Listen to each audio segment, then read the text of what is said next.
Good morning student. Success मंत्र में आप सबका स्वागत है। मैं आपका होस्ट वाल्मीकि कुमार कुश।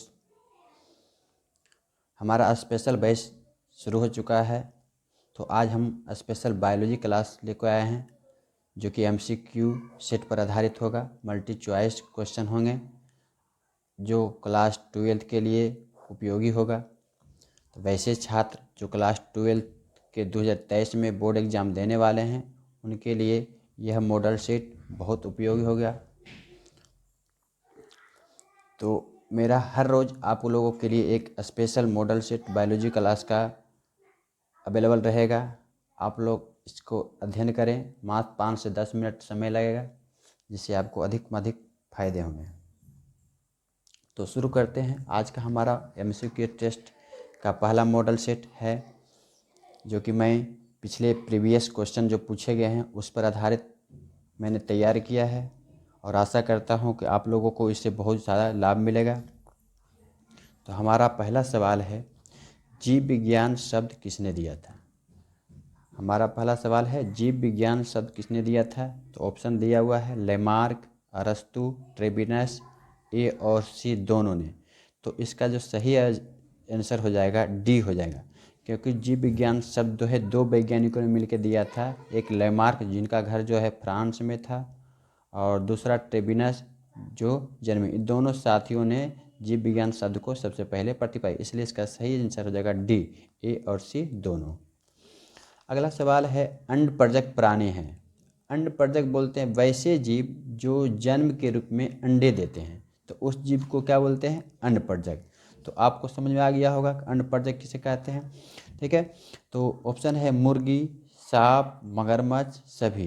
तो ये मुर्गी, सांप, मगरमच्छ ये सभी ऐसे जीव हैं जो अपने जन्म के रूप में अंडे देते हैं, तो उसको अंडपरजक कहते हैं। तो इसका सही जवाब हो जाएगा डी। अगला सवाल है, तोते का जीवन काल कितना होता है? तोते का जीवन काल कितना होता है? 20 वर्ष, 25 वर्ष, 90 वर्ष, 140 वर्ष। तो इसका सही जवाब हो जाएगा, तोते का जो जीवन काल होता है 140 वर्ष का होता है। अगला सवाल है, भ्रूण विज्ञान के जनक कौन है? भ्रूण विज्ञान के जनक कौन है? तो अरस्तु, फेंडर, हिप्पोक्रेटस, मेंडल। तो इसका सही जवाब हो जाएगा अरस्तु। अरस्तु को जो है भ्रूण विज्ञान का जनक कहते हैं और जीव विज्ञान का भी जनक है। यहाँ पे ये चीज़ याद रखिएगा, इनको जो है जीव विज्ञान का जनक भी कहा जाता है और भ्रूण विज्ञान के जनक तो है ही। नेक्स्ट हमारा सवाल है, मुकुलन द्वारा जनन किसमें होता है? निम्न में से जो जीव दिए हुए हैं उनमें से मुकुलन द्वारा जनन किसमें होता है? तो ईस्ट, पैरामीशियम, पेनिसिलियम, ये सभी। तो इसका सही जवाब हो जाएगा ईस्ट। ईस्ट एक प्रकार के कवक हैं जिसमें जनन जो होते हैं मुकुलन के द्वारा होता है। ठीक है, तो मुकुलन द्वारा जनन जो है ईस्ट होता है। और एक याद रखिएगा, ज़्यादातर इसका क्वेश्चन आता है हाइड्रा। हाइड्रा में भी जो है मुकुलन के द्वारा जनन होता है। तो हाइड्रा और इस दोनों ऐसे जीव हैं जिसमें मुकुलन की विधि द्वारा नए संतान की उत्पत्ति करते हैं। हमारा नेक्स्ट सवाल है, इनमें से उभयलिंगी प्राणी कौन है? उभयलिंगी प्राणी कौन है? मुर्गी, सांप, केचुआ, मेढक। तो इसमें उभयलिंगी प्राणी हो जाएगा हमारा केचुआ, सही जवाब। यदि आप लोग इनमें से कोई सवाल का आंसर जान रहे होंगे तो आप भी कमेंट में अवश्य बताइएगा, और किसी प्रकार का ट्रबल हो तो भी कमेंट में बताइएगा, मैं उसको समस्या को हल करने की पूरी कोशिश करूँगा। अगला सवाल है, बीजांड विकसित होकर क्या बनाता है? बीजांड विकसित होकर, बीजांड जो होते हैं बीज के जो बाहरी रचना होते हैं वह विकसित होकर क्या बनता है? तो बीजांड से क्या बनता है? फल, फूल, बीज, बीजपत्र। तो इसका सही जवाब हो जाएगा बीजांड से बीज बनते हैं। और एक सवाल और आता है कि अंडाशय से क्या बनता है? तो अंडाशय से फल बनते हैं और बीजांड से बीज बनते हैं। तो यहाँ भी याद रखिएगा कि अंडाशय से फल बनता है और बीजांड से बीज बनते हैं। तो फल किससे बनते हैं? अंडाशय से बनते हैं और बीजांड से बीज बनता है। इसका सही जवाब सी आंसर। गेहूं में परागण किसके द्वारा होता है? गेहूं में परागण किसके द्वारा होता है? वायु के द्वारा, कीट के द्वारा, पक्षी के द्वारा, जल के द्वारा। तो गेहूं जो होते हैं परागण इसमें वायु के द्वारा, हवा के द्वारा इसमें परागण क्रिया होती है। बीजचोल, बीजचोल या एरिल खाया जाता है। निम्न से कुछ फल का नाम दिया हुआ है, इनमें से किस फल का जो खाने वाला भाग होता है वह बीजचोल? शरीफा, लीची, नारंगी, सेब। सभी। तो इसका सही जवाब हुआ लीची। लीची का जो बाहरी गुद्दीदार भाग होते हैं उसको एरिल या बीचोल बोला जाता है। तो हम लोग जो लीची खाते हैं उसका क्या खाने वाला भाग होता है? एरिल। ठीक है, तो यही पूछा क्वेश्चन गया कि बीचोल खाया जाता है तो किसका खाया जाता है? लीची का। तो लीची का जो खाने में एक भाग होता है वह एरिल या बीचोल कहलाता है। अगला सवाल है, बेलिसनेरिया के पुष्प में होता है। बेलिसनेरिया याद रखिएगा कि यह एक जल में होने वाला एक पौधा है। ठीक है, तो जल में होने वाला है तो इसमें परागण क्या होगा? वायु परागण, कीट परागण, जल परागण, जंतु परागण। तो जल में रहने वाला है तो जल परागण हो जाएंगे इसमें। भ्रूणपोष में गुणसूत्र होते हैं। भ्रूणपोष मतलब जो है जब बहुत सारे गुणसूत्र उसमें मिल जाते हैं तो उसको बोलते हैं भ्रूणपोष। ठीक है, तो यन हुआ मतलब अगुणित, द्विगुणित, त्रिगुणित, मतलब इसमें भ्रूणपोष में तो क्या होते हैं मतलब गुणसूत्र संख्या ज़्यादा हो जाते हैं जिसके कारण त्रिगुणित हो जाते हैं तो उसको भ्रूणपोष। इसमें भ्रूणपोष में गुणसूत्र क्या? 3n होगा। जिब्रेलिन क्या है? जिब्रेलिन क्या है? हार्मोन, प्रोटीन, गैस, कोई नहीं। तो इसका सही जवाब हो जाएगा जिब्रेलिन एक प्रकार का हार्मोन है जो पौधे की लंबाई और खाद में पौधे की मोटाई की वृद्धि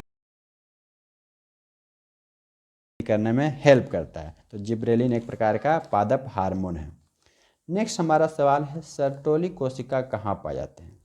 यकृत में, शुक्रजनन नलिका में, हृदय में, अंडाशय में।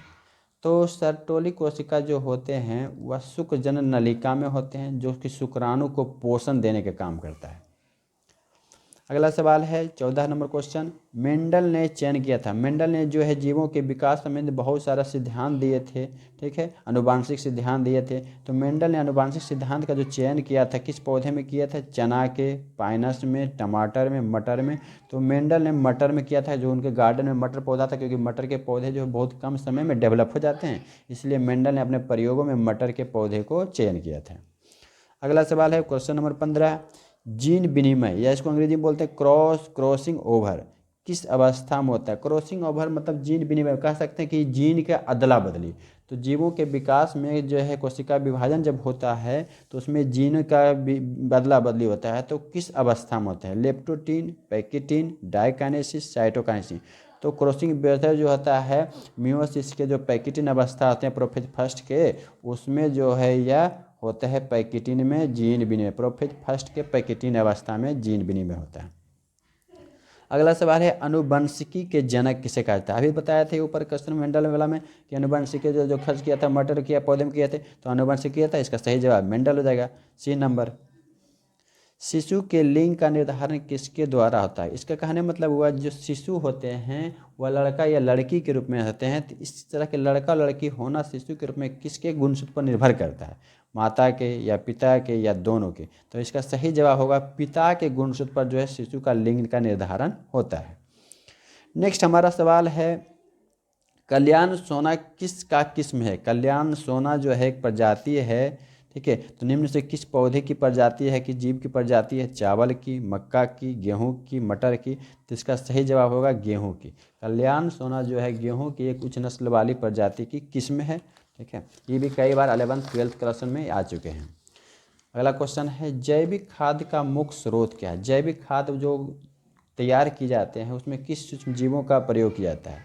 तो अगला पहला ऑप्शन है ईस्ट, जीवाणु, लाल शैवाल, हरा शैवाल। तो जैविक खाद में जो प्रयोग किया जाते हैं वह जीवाणु का प्रयोग किया जाता है। नेक्स्ट सवाल है, डायनासोर किस काल में थे? मतलब अभी से बहुत सारे पहले डायनासोर पृथ्वी पर थे, तो वह किस काल में थे? कार्बोनिफेरस काल में, फॉर्मेशन में, जुरासिक में, आधुनिक काल में। तो इसका सही जवाब हो जाएगा जुरासिक काल। अब मैं आप लोगों के लिए एक स्पेशल सवाल लेकर आया हूं जो कमेंट में अवश्य बताइएगा कि मनुष्य का वैज्ञानिक नाम क्या है? आप लोग को बताना होगा, बहुत आसान ही सवाल है। अक्सर एक दो बार एग्जाम में, इसका भी बोर्ड एग्जाम में तो कई बार आ चुके हैं। ठीक है, और कंपटीशन एग्जाम में भी बार बार आते हैं। तो आपको बताना है कि मनुष्य का वैज्ञानिक नाम क्या है, कमेंट में अवश्य बताइएगा। आपको हमारा वीडियो पसंद आ रहा है तो लाइक सब्सक्राइब अवश्य कीजिएगा। धन्यवाद।